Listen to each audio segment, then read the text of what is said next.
오늘 주제는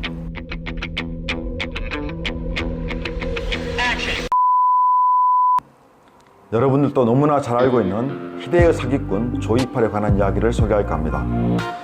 2015년 11월 5일 외교부 재국민보호과 담당자로부터 한 통의 전화를 받았습니다. 국내 종합시사주간지 시사인의 정모 기자가 인터폴 적색 수배자인 조이팔의 소재 파악을 위해 잠입 취재를 하던 중에 산동성 칭다오시 지모구에 있는 지모구 니과촌에서 중국인들로부터 신변 위협을 당하고 있다는 그런 내용이었습니다. 수배자 조이팔의 소재 파악을 위해 11월 3일 중국에 입국한 뒤 잠입 취재를 하고 있던 정 기자는 그 무렵 조이팔의 오른팔인 강태홍의 검거에도 정보 제공을 하였고, 그 무렵까지 한 7년간 조이팔의 행방을 끈질기게 추적하고 있었던 것으로 기억합니다. 여러분들이 잘 아시다시피 조이팔은 2004년부터 2008년까지 약 5년간 전국에 10여 개의 피라미드 업체를 차리고 의료기기 대여업으로 약 30에서 40%의 고수익을 보장한다고 속에서 투자자들 약 7만여 명으로부터 5조 원가량을 편취한 그런 사건입니다. 사기 행각이 드러나자 검찰이 기소하기 직전인 2008년 말경에 조이팔은 중국으로 밀항하였습니다. 중국에서는 조용복이라는 조선족 동포 이름으로 생활하였고, 생활 주거지는 거의 산동성 웨이하이, 옌타이 등에서 거주했던 것으로 확인이 됩니다. 경찰청 지능범죄수사대는 2012년 5월 21일 현지 공안이 발급한 사망 확인서와 유족이 찍은 장례식 동영상을 근거로 조이팔이 2011년 12월 중국에서 급성 심근경색으로 사망하였다라고 발표하였습니다.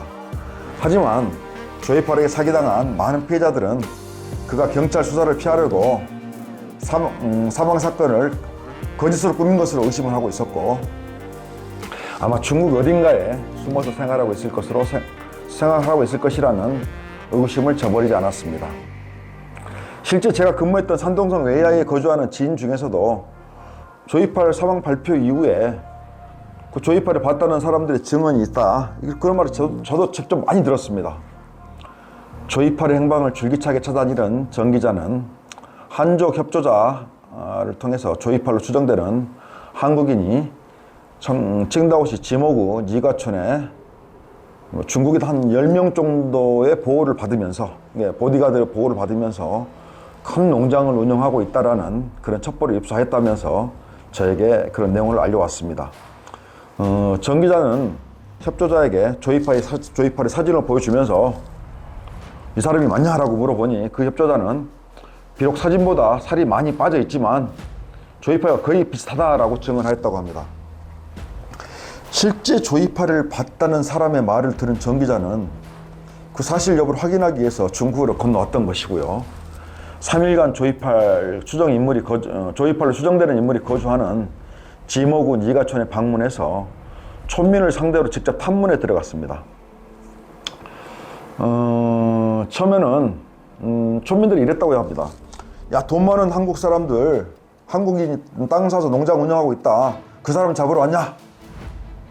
처음에 촌민들은 이런 식으로 조이팔의 존재를 인정하는 뉘앙스로 말을 했다고 합니다. 그래서 다음날부터 태도를 덜 변했다고 합니다. 우리 절대 알려줄 수 없다, 할 말 있으면 촌장 통해서 물어봐라. 촌민들은 정 기자가 찾고 있는 조이팔에 대해 일체 입을 다물었고, 탐문을 지속하는 과정에서 정 기자의 멱살도 잡으면서 협박까지 했다고 합니다. 그리고 협조자들에게도 적대감을 보이는 등 신변 위협까지 가해했습니다. 그래서 저에게 이제 신변 보호 요청을 했던 것입니다. 저는 곧장 현장에 출동해서 중국인 협조자하고 우리 조선족 동포 협조자를 만나보았습니다. 그들은 2015년 9월경 중국 칭다오시 청양에 있는 허름한 카페에서 모자를 눌러쓴 조 씨를 처음 만났다고 합니다. 그때 소개받은 이름은 조유한이었고, 주변에는 항상 경호원을 대동하였다고 합니다. 제보자는 칭다오시에서 한국인을 상대로 민박집을 운영하고 있었는데, 그 조이팔로 추정되는 인물의 보디가드가 알게 되었고, 그 보디가드가 이런 제안을 했다고 합니다. 돈 많은 한국인이 가사 도우미로 젊은 조선족 동포 여성을 찾고 있다, 소개해달라, 살해하겠다, 이런 부탁을 받고 그래서 조 씨를 처음 만나게 되었다고 합니다. 당시에는 조이팔이라는 사람 존재를 전혀 몰랐다고 합니다. 이제 협조자는 그때 당시 그 조 씨로부터 전화번호도 받았고요. 이름은 조유한으로 기재된 메모지였다고 합니다. 그 메모지를 바로 조이팔을 탐문하고 있던 정 기자에게 보여줬고요. 정 기자는 그 메모지를 한국에 있는 그 피해자 단체에 보여줬다고 합니다. 근데 조이팔의 필지와 비슷하기는 했으나 구분하기는 좀 어렵다라는 취지의 답변을 받았다고 합니다.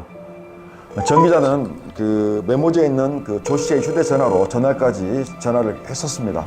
그 전날까지 신호가 갔었는데 11월 5일부터 전원이 갑자기 꺼진 상태라면서 아마 그 조 씨가 자신에 대한 탐문이 접혀오자 그 사실을 알고 도주한 것으로 판단해서 총영사관에 조이팔로 추정되는 인물의 검거를 요청하는 협조를 구했던 것입니다.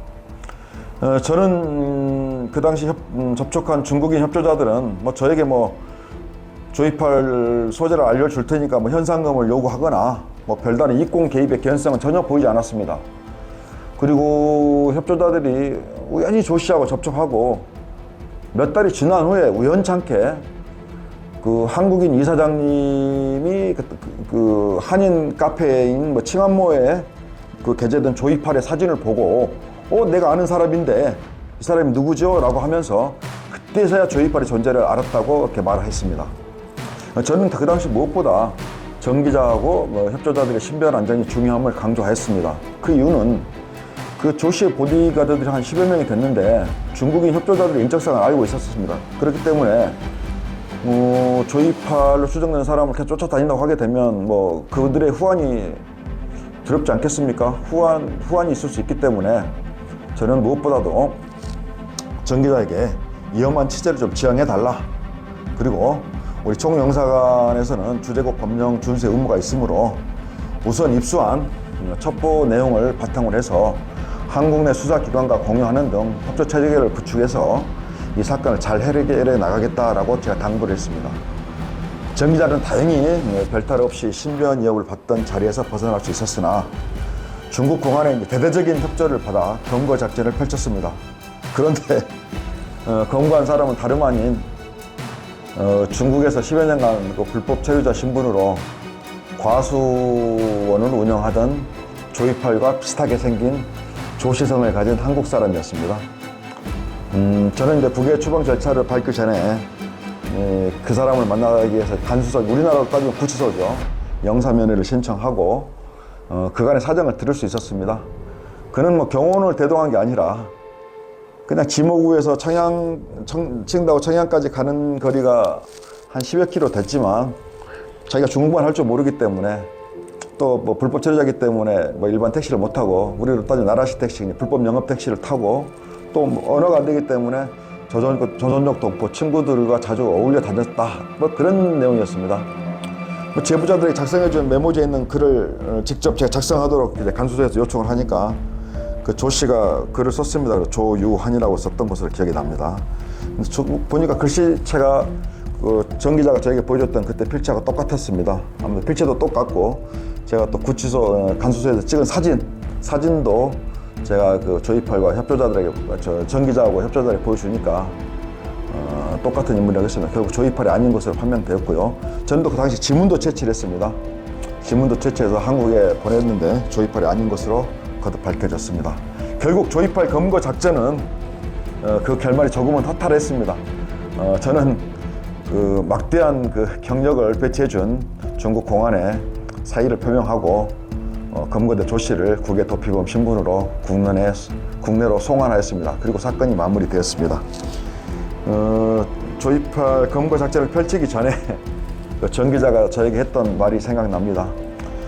이 영사님 오늘 조이팔 잡으시면 영사님 위상은 크게 올라지실 겁니다. 나에게 한턱 쏘셔합니다. 라고 자신있게 호기있게 말했던 그 모습이 선합니다.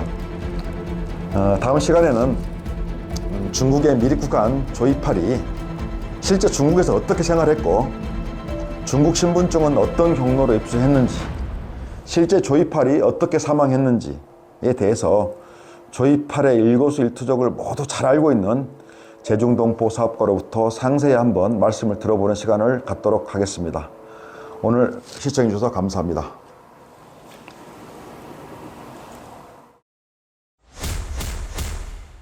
어떻게 그렇게 단정적으로 말씀하실 수 있습니까?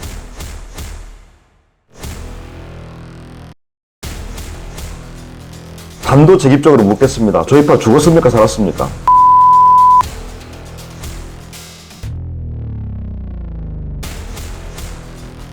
3일날 이튿날 같이 갔고